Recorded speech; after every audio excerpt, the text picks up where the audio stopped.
grupo Cefudima, que conforman el Centro de Estudios Financieros y la Universidad a Distancia de Madrid, ofrece el Máster en Sociedad y Relaciones de Poder en el Mundo Premoderno. Hablamos de esta formación con Jesús Arenas, coordinador del título. ¿Qué tal, Jesús? Gracias por estar aquí. Gracias a vosotros. Bueno, cuéntanos brevemente en qué consiste este máster.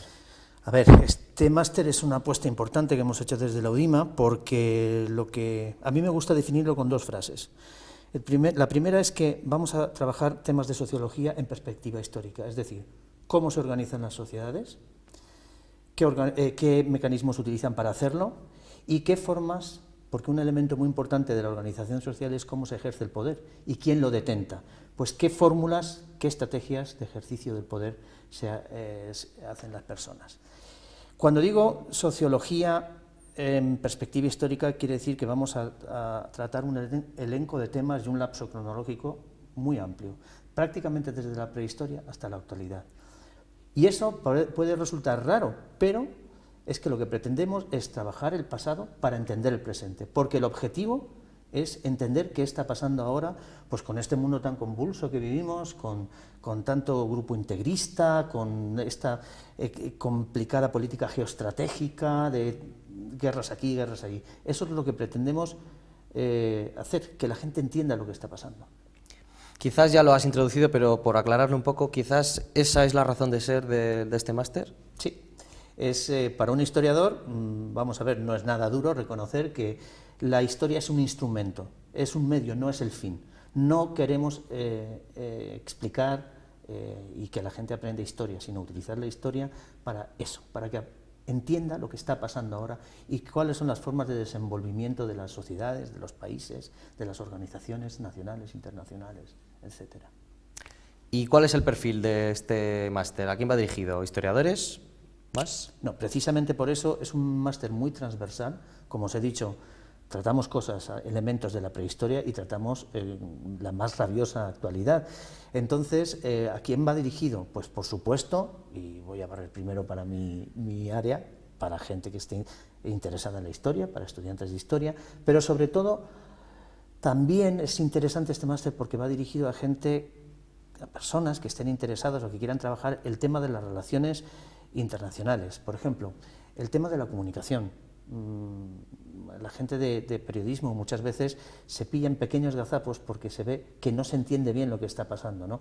Pues que un periodista entienda y pueda hacer un análisis de la situación que tienen enfrente y tal.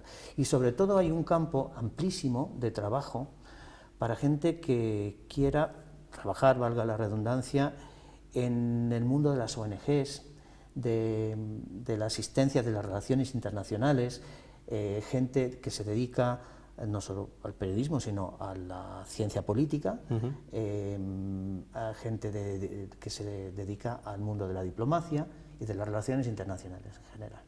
Me declaro entonces potencial público objetivo en este caso. Sí. Bueno, vamos a bajar un poco al detalle. ¿Qué asignaturas y temáticas contiene este máster? A ver, este máster, otra cosa que hemos hecho desde el Departamento de Historia es intentar, y creo que lo hemos conseguido, hacer un máster muy sencillo. No es un máster con distintos itinerarios, no es un máster con optativas, no, es un máster con 9 asignaturas obligatorias que se imparten en un año. No hay más y no hay menos. Entonces, hemos organizado el máster en 4 bloques fundamentales. El primero es de carácter metodológico. Tiene 2 asignaturas y ahí enseñamos a nuestros estudiantes a cómo investigar en el campo que nos pretendemos mover, es decir, metodología avanzada para la investigación en ciencias sociales y humanidades, y algo muy importante que la gente no suele tener en cuenta, que es qué es la historia, enseñar a qué es la historia. La gente, todo el mundo nos pensamos que la historia es memorizar fechas, memorizar nombres. Eso no es historia. La historia detrás tiene una filosofía. El historiador tiene que saber qué es lo que hace y para qué lo hace. Y entonces, en ese sentido, es una apuesta fuerte del máster en este primer bloque. Déjame que te diga una cosa, para que veas la trascendencia de esto. Hubo un historiador a finales del siglo XIX, principios del XX, que se llamaba Cosina, que fue el que empezó a desarrollar la idea del racismo, de la raza blanca, de la primacía de la raza blanca, de la raza aria. ¿Te suena algo?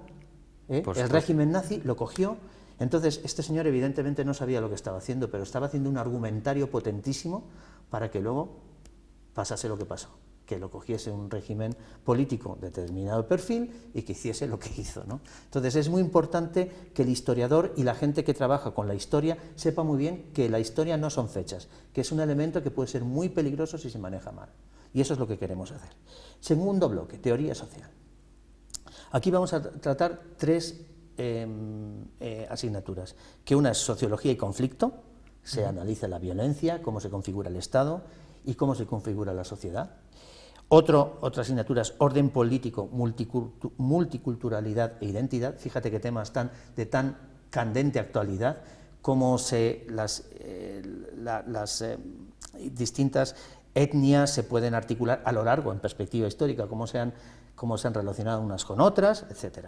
Y luego otra que es arquitectura y construcción de paisajes sociales. Esta no es por nada la que imparto yo, es un tema que llevo investigando desde muchos años, y empezamos a ver, desde cuando el ser humano no tenía concepto de territorio, en el Paleolítico, y acabamos analizando la arquitectura propagandística nazi, cómo la arquitectura es utilizada para transmitir mensajes de poder y para, digamos, organizar la sociedad de una manera determinada o de otra. Tercer bloque, son estudios de casos, le hemos llamado enfoques y perspectivas culturales, y aquí analizamos tres casos concretos. En realidad hay tres asignaturas, que una es historiografía del presente al pasado, que analiza precisamente esto, cómo los distintos historiadores han hecho uso y cuál ha sido el producto del uso de esos datos históricos, de esos fenómenos del pasado.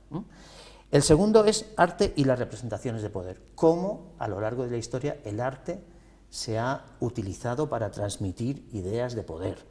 Son auténticos programas propagandísticos del poder, de política, es decir, nos pensamos que ahora las fake news, esto que está tan de moda y tal, son de ahora. No, eso son desde la prehistoria. Las fake. Mira, a mí me apasiona, una de las más famosas fake news podría ser precisamente la leyenda negra española de Felipe II en las Islas Británicas. O sea, cómo se manipula una situación concreta para luego que la opinión pública tenga una idea completamente distorsionada de lo que realmente está pasando. Y la última es muy interesante también porque es antropología de América Latina, procesos de negociación transcultural. Lo que se va a analizar aquí es lo que pasa cuando hay unas sociedades precolombinas y llegan los españoles, o los europeos, para generalizar. ¿Qué mecanismos se desarrollaron ahí para que esas dos comunidades con dos formas de ver el mundo completamente distintas llegasen a hacer lo que hicieron? Porque a veces, y es verdad que hay cosas que se hicieron mal, pero hay otra perspectiva, que es la de ellos, que en algunas cosas estaban incómodos, pero en otros aspectos estaban encantados. Entonces, eso es lo que se va a tratar en esta asignatura. Y luego hay un cuarto bloque, que es el trabajo de fin de máster, como en todos los másters, ¿no? Que hay un trabajo de investigación que el alumno tiene que hacer y presentar y defender. Y bueno, para todo este mare magnum de bloques y asignaturas que nos has contado, que es apasionante, ¿qué material didáctico tienen los alumnos? ¿Con qué se van a encontrar para adentrarse en estos bloques y estas asignaturas? Pues innovación también. Mira, tenemos unos unos textos de referencia básicos que son transversales, que van a valer para o todas o prácticamente todas las asignaturas. Son de filosofía de la historia, son de antropología social y son de sociología del arte. Y luego muchas asignaturas, prácticamente todas, se van a desarrollar a partir de artículos. ¿Por qué esto? Porque nos permite dinamizar los contenidos, actualizar constantemente los contenidos. Los libros, o sea, la producción de libros es más estática, la producción de artículos es constante y impresionante, y nosotros podemos de año en año cambiar y actualizar y adecuar a los perfiles. Entonces, se va a trabajar muchísimo con artículos. Vamos a hablar ahora también de otro de los elementos importantes, fechas, duración, ¿cuánto más o menos dura el curso? Un curso académico. 12 meses. 12 meses. Bueno, contando las vacaciones, 11. Muy bien. Y ya para terminar, una pregunta que suelen hacer muchos los alumnos que se plantean hacer un máster es ¿qué salidas profesionales tiene? ¿Qué puedes decirnos de este máster en ese sentido? Un poco te he contestado casi al principio, ¿no? Por supuesto, personas que quieren dedicarse a la investigación histórica. La investigación histórica ahora mismo, en este contexto socioeconómico que vivimos, no quiero desanimar a nadie, pero hay que ser muy bueno para tener salidas, o sea, pero siempre puedes actuar como consultor, como en empresas multinacionales o nacionales, o en organismos públicos que se dediquen a las relaciones internacionales, como decía antes, gente de periodismo que quiera ponerse al día de qué está pasando, por ejemplo, en Siria. Lo de Siria no es una guerra, es algo mucho más complejo. Entonces pretendemos que la gente con esto lo entienda, como te he dicho antes. Periodistas, sobre todo gente que se dedica a la cooperación internacional, ONGs, etcétera, etcétera. Hay que estar formados. O sea, las ONGs, hay un componente de buena voluntad y de ganas de trabajar por los demás, importante, pero también para que sean exitosas tienes que estar formado, tienes que ser un profesional. Y sobre todo tienes que entender el sitio donde estás trabajando. Entonces, va para todo este tipo de gente. Es decir, historiadores, incluso gente de derecho, que puede dedicarse a derecho internacional, etcétera, etcétera, periodistas, gente que se dedica a relaciones internacionales, etcétera. No solo es para historiadores. Por supuesto. Muy bien, pues esperemos que se haga buen uso, no como un fin, sino como un medio de la historia y que vaya perfecto en el máster. Gracias, Jesús, por estar aquí. A vosotros. Una oportunidad formativa única, la que ofrece el Grupo Cefudima con esta nueva formación en Sociedad y Relaciones de Poder en el Mundo Premoderno. Hasta aquí Infórmate, un espacio producido por el Departamento de Contenidos Audiovisuales de la Universidad a Distancia de Madrid y el Centro de Estudios Financieros sobre oportunidades de formación en el Grupo Cefudima.